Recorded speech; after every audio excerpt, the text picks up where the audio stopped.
विकरार शरीरा, समर भयंकर अति बलवीरा, लाल लाल बाना तन साजय, पूर्ण समर्पित रघुवर काजय। जय श्री राम। मित्रों, पिछले भाग में आप सभी भगवत भक्तों ने सुना कि हनुमान जी ने रावण को बहुत समझाने का प्रयास किया है और हनुमान जी ने कहा कि जाके बल लवलेश ते, जितहूँ चराचर झारे। जिस के अंश मात्र बल से तुमने चर और अचर संपूर्ण जगत में अपनी यश प्रतिष्ठा पाली है, विजय पा लिया है, मैं उसी श्री रामचंद्र जी का दूत हूँ।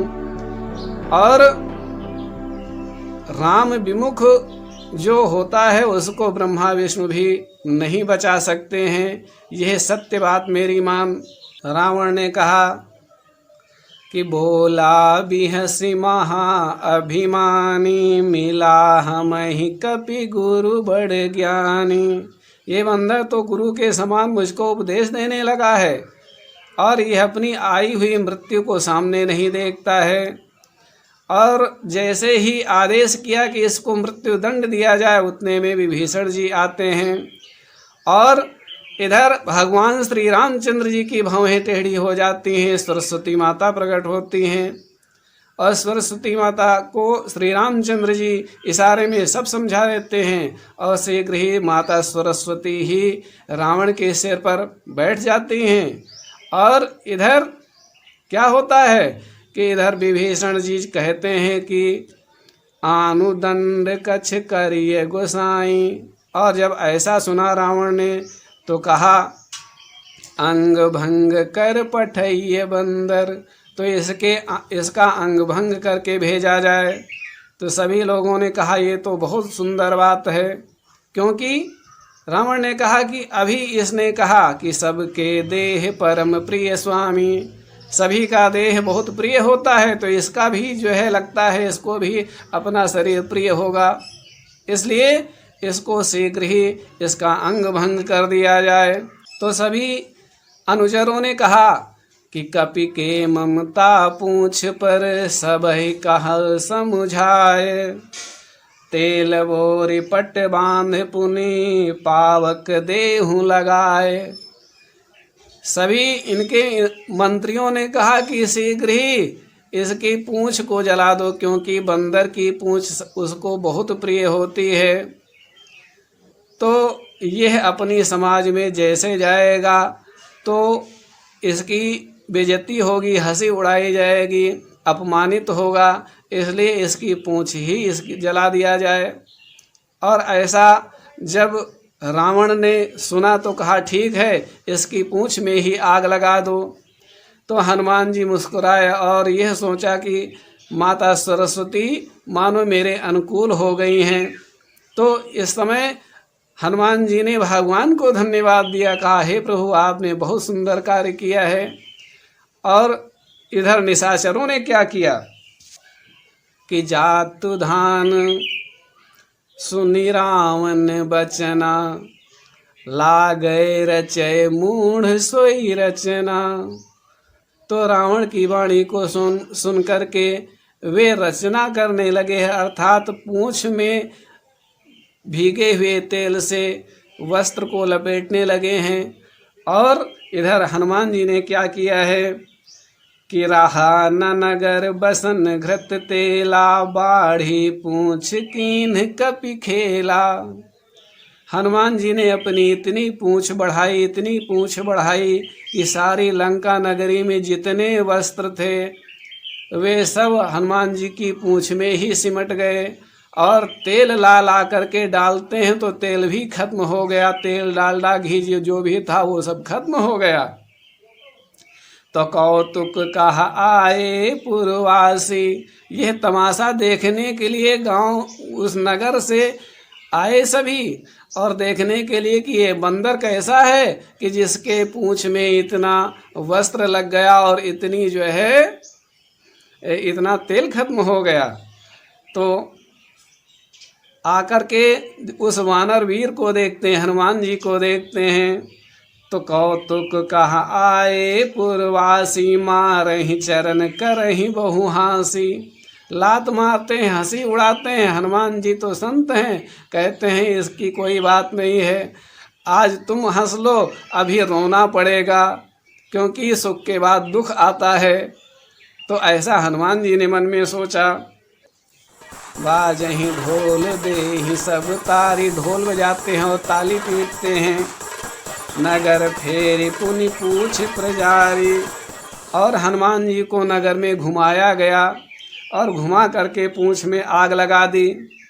तो पावक जरत देखी हनुमंता, हनुमान जी ने जो है उस अग्नि को जलते हुए भयं परम लघु रूप तुरंता, शीघ्र ही लघुमा शक्ति का प्रयोग करके सूक्ष्म रूप धारण किया है और छोटे बन करके तुरंत नींबू की चढ़े छलांग लगा दिया और सोने की अटारियों पर चढ़ गए। जय श्री राम। सभी निशाचर नारी, सभी निश्चरों की नारियां वे डर गईं। क्यों डर गईं? क्योंकि अभी तो हनुमान जी बंधन में थे और जैसे लघुमा शक्ति का प्रयोग करके छोटे हुए हैं, बंधन ढीला पड़ गया और छलांग लगा करके अटारी पर चढ़ गए, तो इसलिए वे राक्षसियां डर गईं। कहा ये तो खुल गया बंदर, अब जो है यह आग लगाएगा ऐसा लगता है। तो हरि प्रेरित तेहि अवसर चले मरुत 49 प्रकार की वायु भगवान की प्रेरणा से भगवान का काम करने के लिए वायु देवता चारों तरफ से सहयोग करने लगे हैं। और अट्टहास करी गर्जा कपि बढ़ लाग आकाश, अट्टहास करके श्री हनुमान जी ने फिर विराट रूप धारण किया है और हल्के हो गए हैं शरीर से।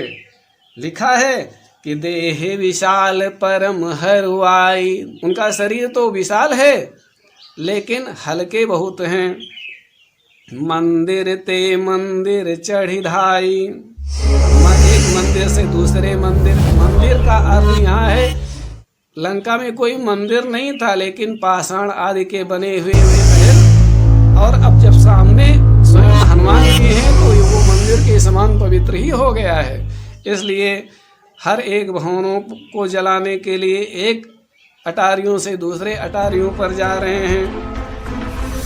जरई नगर भालोग बिहाला, जलने लगा है वो नगर, और झपट लपट बहु कोटि कराला, वायु देवता ने सहयोग किया तो लपटें निकलने लगी चारों तरफ, हाय हाय करने लगे हैं। और कवितावली में तो तुलसीदास जी ने बहुत सही ढंग से वर्णन किया है और कहते हैं कि लंका में स्थिति कैसे हुई कि बालधि कराल भी कराल, काल ज्वाल मानो लंक ले लेवे को काल रस न पसारी है।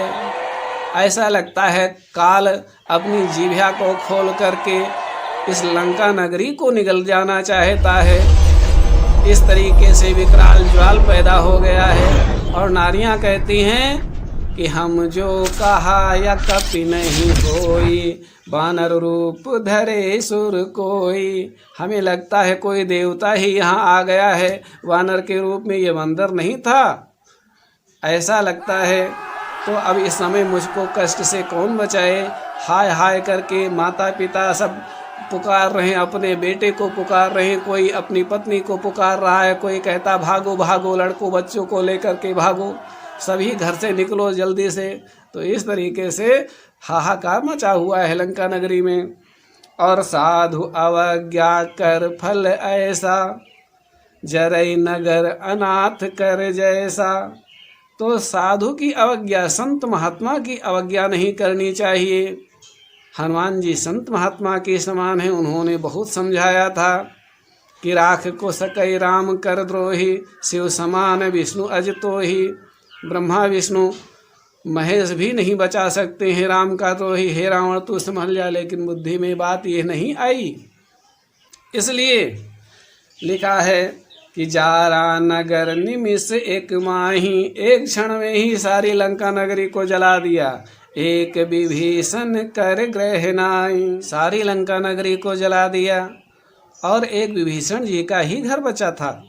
और आगे कहते हैं, ताकर दूत अनल जेहि सिर जा, जरा न सोते ही कारण गिर जा। शंकर भगवान कहते हैं, हे गौरी सुनो मन लगा करके भगवान श्री रामचंद्र जी की कथा। विभीषण जी का घर नहीं जला, उसके पीछे भी एक कारण है कि भगवान के नाम की जो ज्योति जल रही थी वो विभीषण जी के हृदय में जल रही थी। जहाँ एक अग्नि है वहाँ दूसरी अग्नि क्या काम करेगी, इसलिए विभीषण जी का घर बच गया। और आगे कहते हैं, उलट पलट लंका सब जारी, कूद परा पुनि सिंधु मझारी। उलट पलट करके सारी लंका को जलाया। संत जन कहते हैं, जब तक वैश्रवण यानी कुबेर जी ने लंका में राज किया तब तक धर्म था, लेकिन रावण ने उसे पलट दिया, अधर्म किया, अधर्म पूर्वक शासन किया। और इसी अधर्म को मिटाने के लिए, धर्म का प्रचार करने के लिए हनुमान जी ने लंका को उलट दिया। लंका को उलटने का मतलब होता है, लंका शब्द को उल्टो तो क्या होता है, कालम।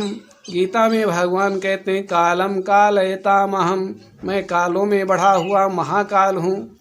और महाकाल कौन है, महाकाल के अवतार ही तो हनुमान जी हैं। और महाकाल अब इस लंका यानी काल को सही करने आए हैं, सीधा करने आए हैं। लंका के रूप में ये काल उल्टा हुआ था, वहाँ पर दैवी संस्कृति की जगह आसुरी संस्कृति थी, तो इसको पलट दिया है हनुमान जी ने और लंका को जलाया। लंका को क्षण भर में जलाने के बाद उस अगाध समुद्र में कूद करके अपनी पूंछ को बुझाया है। पूंछ बुझाए खोए श्रम, धरि लघु रूप बहोरी, जनक सुता के आगे ठाढ़ भयों कर जोरे। अपनी पूंछ को बुझा करके सीता माता के सामने हाथ जोड़ करके खड़े हो गए हैं और कहा, माँ मैंने जो राम जी का कार्य था वो तो मैंने किया, अब आपके सामने आया हूँ।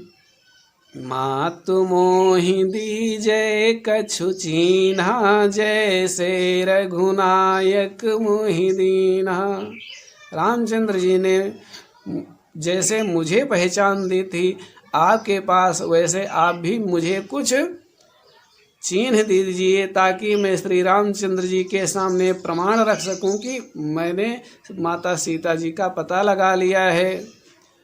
और इस तरीके से माता जी के सामने खड़े हुए हैं। सभी इष्ट मित्र भक्तगण अपनी माता का ध्यान रखें, जगत माता को प्रणाम करें। सभी के हृदय में इस दीपावली पर्व जो मनाया गया है, सभी लोगों ने मिठाई खाई होगी, पटाखे जलाए होंगे। तो यह मिठाई जो आप सब लोगों ने खाई है, उस मिठाई की मिठास हृदय में घुल करके समाज में सभी लोगों में एकता बनी रहे, सौहार्द भावना बनी रहे। इस सुंदर भावना के साथ जय श्री हरि, जय गुरु महाराज की, जय श्री सीताराम जी की।